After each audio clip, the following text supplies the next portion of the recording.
Merci, monsieur le modérateur. Merci à tous les journalistes. Je salue également tous les membres des organisations de la société civile qui sont...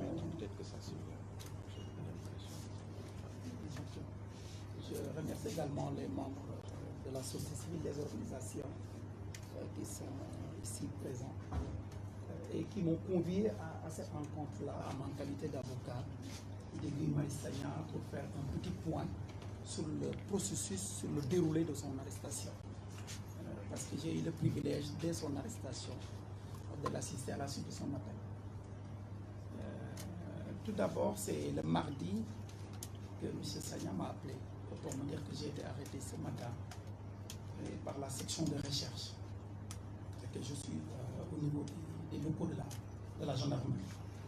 Donc, immédiatement, j'ai pris les dispositions requises pour aller l'assister conformément à la réglementation. Lorsque je suis arrivé, l'audition s'est déroulée normalement par rapport au comportement, n'est-ce pas, des agents enquêteurs. Ça, c'est pour le comportement. En lui posant diverses questions sur 2 postes. Il était entendu le mardi, jour de son arrestation, sur 2 postes. Et ces 2 postes parlaient de la qualité défectueuse de notre système de santé. C'était ça l'objet des 2 postes. Il a été entendu sur cela. Et sur les questions, il a donné sa réponse. Maintenant, je n'entrerai pas dans le fond parce que ça concerne les secrets de l'enquête. Et la procédure étant en information judiciaire, je n'entre pas dans le contenu. Maintenant, il reste qu'il a répondu. À chaque question, il a donné sa réponse. À la suite de cela, que ce soit lui-même, M. Sagna, comme nous, avocats, on s'est interrogé sur l'infraction pour laquelle il a été arrêté.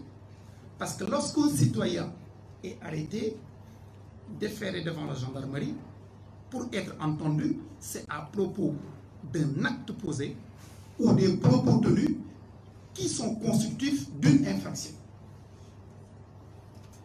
Et à cette date, au moment de son audition, jusqu'au bouclage du dossier, on nous a notifié aucune infraction. Donc il a été entendu sur le contenu des 2 postes. Ce qui était quand même une curiosité. Parce que pour être arrêté, il faut légalement qu'on vise un texte qui est violent. Ce qui n'était pas le cas. Donc le dossier, il a été placé en garde à vue, en position de garde à vue, et déféré le lendemain mercredi.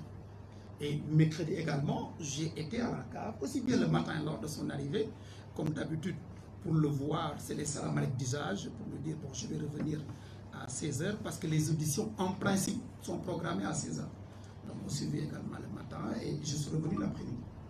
Et jusqu'à 17h, il n'y avait rien, et on nous a indiqué qu'il y avait un retour de parquet. C'est-à-dire, en principe, il devrait retourner au commissariat central, parce que les retours de parquet se passent au commissariat central. C'est là-bas où ceux qui sont en position de déferment dorment. Maintenant, contre toute attente, il ne s'agissait pas d'un retour de parquet pour la première fois, le mercredi. Ce qui s'est passé, c'est un retour à la section de recherche pour une enquête complémentaire. Donc, ce n'était pas un retour de parquet. Mais moi, je pensais que c'était un retour de parquet. Parce qu'on m'avait indiqué. Et d'ailleurs, quand on m'a posé la question dans la presse, j'ai dit il fait l'objet d'un retour de parquet et il va dormir au commissariat central, comme de principe. Mais ce n'était pas le cas. Il s'agissait d'un retour à la section de recherche pour une enquête complémentaire. Maintenant, l'enquête complémentaire, aussi contre toute attente, ne portait pas sur l'audition des 2 postes, mais ça portait sur un autre poste, reprenant un texte liminaire d'une conférence de presse du mouvement France Dégage, qui serait posté sur les réseaux par les administrateurs ou ceux qui gèrent, n'est-ce pas, le site ou les questions d'Internet au niveau de ce mouvement-là. Mais le texte est dans le réseau, en fait, dans Internet. Donc il a été entendu sur le contenu de ce poste-là. C'était une surprise aussi. Et c'était ça l'objet de cette enquête complémentaire. Et également, il a donné les réponses relativement aux différentes questions. Et à la suite de cela, même au cours aussi de l'enquête, comme la première fois, il a interrogé les enquêteurs sur le motif pour lequel il est arrêté encore, ou il fait encore l'objet d'une enquête complémentaire. Et là, il n'y avait pas de réponse. Il y a eu de la tergiversation, mais au finish, aucune infraction ne lui a été notifiée. À lui comme à nous qui l'assistions. Donc aucune infraction. Donc il a été encore entendu sur ce poste-là. Mais ce qui est curieux dans cette affaire-là, relativement à la seconde audition, contrairement à la première audition, c'est lui-même qui avait posté et donné son avis sur le système de santé sénégalais. Il a donné son opinion. Mais sur le poste, il n'était ni présent sur le présidium au moment de la conférence de presse. Il n'a pas posté personnellement le texte, même s'il est membre du mouvement France Dégage qu'il assume. Ça, c'est la première curiosité. Donc, on ne peut pas lui imputer la paternité ni de ce poste, ni du contenu. Mais au-delà de tout ça, pas supposé même par extraordinaire. Mais avant d'arriver à cela, c'est après qu'il a été déféré à nouveau, le jeudi. On a attendu encore, même procès jusqu'à 17h, il y a eu retour de parquet. Mais effectivement, il a été bel et bien question de retour de parquet parce qu'il a dormi au commissariat central. Donc c'est le vendredi qu'il a été déféré à nouveau au niveau du parquet. Moi et mes confrères en notre qualité d'avocat, on s'attendait à deux hypothèses. La première, c'était peut-être qu'on classe le dossier sans suite. Parce que lorsqu'on défend quelqu'un, on se prépare à toutes les hypothèses. Première, ça va être classé sans suite. Deuxième, c'est trois hypothèses d'ailleurs. Deuxième, il est entendu, on envoie le dossier au flagrant délit, mais il bénéficie d'une liberté provisoire. Troisième hypothèse, on le place sous mandat de dépôt, mais il est jugé en flagrant délit. Voilà ce qu'on a envisagé comme scénario du pire. Parce que c'est ça un avocat. Il faut analyser toutes les hypothèses, du plus simple au plus complexe. Mais contre toute attente, à 13h15, on le fait monter devant le doyen des juges d'instruction pour l'entendre alors qu'on préparait la prière. C'était le jour de la finale de la Coupe d'Afrique. Il a été entendu, inculpé et placé sous mandat de dépôt sur la base de l'article 429 bis du Code pénal, qui vise un délit de fausse alerte au terrorisme. Donc nous étions surpris. Parce qu'à supposer par extraordinaire qu'il y ait infraction, mais il n'y a rien à enquêter. Il n'est pas nécessaire d'ouvrir une information judiciaire parce que le poste il est là. Pour moins que ça, on saisit le flagrant délit. Qu'est-ce qui justifie, pour une évidence entre guillemets relativement au texte incriminé, qu'on aille pour ouvrir une information judiciaire? Donc nous étions surpris. Et il a été placé sous mandat de dépôt. Voilà un peu le déroulé du processus. Autant tout au long, il n'y avait pas de notification de quelconque infraction sur les deux auditions. Autant également, le règlement du dossier nous pose problème. Nous pensons que le règlement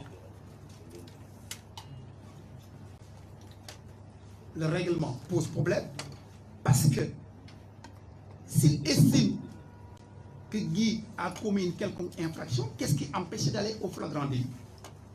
Ce qui n'est pas le cas. Outre le fait qu'en l'espèce, il n'y a aucune infraction, comme je l'ai indiqué au départ. Il n'est pas l'auteur du poste, il n'était pas au présidium, il n'est pas également l'auteur du texte. Et mieux, et c'est le plus important, le texte ne contient aucun élément constitutif d'une infraction. Ça, ce n'est pas lié à Guy, mais c'est une digression que je fais. On ne peut pas empêcher des citoyens, on ne peut pas empêcher un mouvement quelconque de la société civile de s'intéresser au présent et au devenir de son pays. C'est un mouvement qui a analysé la présence militaire française en Afrique et a livré son opinion Nous sommes des gens libres. C'est un mouvement panafricain. Ils ont le droit de s'interroger sur la présence économique, sur la présence culturelle, sur la présence militaire de la France. Nous sommes un État souverain. On peut être d'accord sur l'analyse comme ne pas être d'accord. Chacun est libre. Mais on ne peut pas nous empêcher, on ne peut pas empêcher à des citoyens d'analyser la présence française ou toute autre présence ou de se prononcer sur toutes les questions qui interpellent notre pays. Il n'y a pas de sujet tabou en démocratie. Et tout doit se faire dans le cadre légal. Et en l'espèce, tout s'est fait conformément à la légalité. Parce que 429, qui est le texte d'incrimination choisi, parle de quoi? Celui qui utilise un procédé ou un moyen pour diffuser une information dont il sait fausse. Mais le mouvement n'a diffusé aucune information. On ne parle même pas de Guy, parce que Guy n'est pas l'auteur. Même le mouvement, le texte en tant que tel, ce n'est pas une information fausse. Une analyse, ce n'est pas de l'information. Un commentaire, ce n'est pas de l'information. Une opinion. On parle français, on parle droit. L'information, ce n'est pas l'analyse. L'information, ce n'est pas le commentaire. L'information, ce n'est pas l'opinion. C'est différent. En l'espèce, il y a une analyse d'une situation bien déterminée qui a été faite par un mouvement. Ils ont livré une opinion. Et notre Constitution, en son article 8, garantit la liberté d'opinion, la liberté d'expression. Et mieux, c'est une liberté fondamentale. Nous estimons que c'est une tentative, n'est-ce pas, de remettre en cause cette liberté d'opinion et fondamentale des citoyens. Et j'estime que c'est intolérable et inacceptable.